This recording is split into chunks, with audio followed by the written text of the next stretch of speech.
ডাকে, আও কাঈদান, বসে থাকলে অনেক কুড়ি গিয়েছে, শুন লাগে না, মোটামুটি বসা, মোটামুটি অসুস্থ, তখন বসে বসে আল্লাহর ডাকে, আল্লাহ বাঁচাও, আল্লাহ তুমি ছাড়া উপায় নাই, আল্লাহ ইমাম সাহেব দোয়া করেন, মুসলিমদেরকে বললেন দোয়া করার জন্য, বলে কিনা বলে না? তখন আল্লাহর ছাড়া কিছু বুঝে না। আও কাঈদান, দাঁড়ায় থাকে, দাঁড়ায়ও ডাকে। কোরআনের আয়াতের তর্জমা বলছি, আল্লাহ কয় ফালাম্মা কাশাফনা আনহু দুররাহু, আমি যখন রোগ বিপদ মুসিবত থেকে তারে উদ্ধার করি, এমন ভাবে অহংকার করে দম্ভ ভরে চলে, মনে হয় যে কোনোদিন আমার কাজ লাগে নাই। কেন কিয়া আল্লাহর কথার মনে নেই, আসেনি? ও আমার বন্ধুগণ, আমার ভাইয়েরা, পর্দা একটা শাশ্বত বিধান।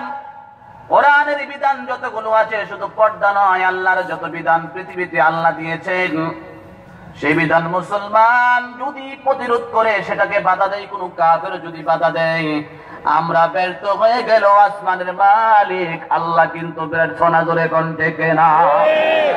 চীন দেশের মুসলমানেরা পর্দার পক্ষে আন্দোলন করে গণ চীনের বিরোধিতা করে পারে নাই, চীন সরকারের বিরোধিতা করে তারা কোলাতে পারে নাই। আল্লাহ দৃশ্যগুলো তাকায় তাকায় দেখেছে যে চীনের মুসলমানেরা মাজলুম, নিরহ, তারা তাদের বিরুদ্ধে বিরোধিতা করে পারে নাই, পর্দার পক্ষে কথা বলে পারে নাই।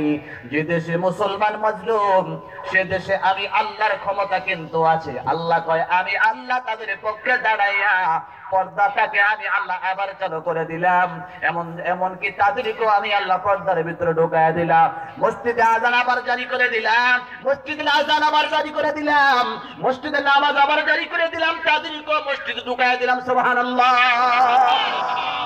এমনকি সব মসজিদে স্বাভাবিকভাবে আগের মতো আজান নামাজ সব হচ্ছে, এমনকি রাস্তায় আজান হয়। সুবহানাল্লাহ। যেখানে সেখানে আজান হয় আর নামাজ হয়, কোনো বাধা নাই। ইন্না বাতশা রাব্বিকা লাশাদীদ, ইন্না বাতশা রাব্বিকা লাশাদীদ।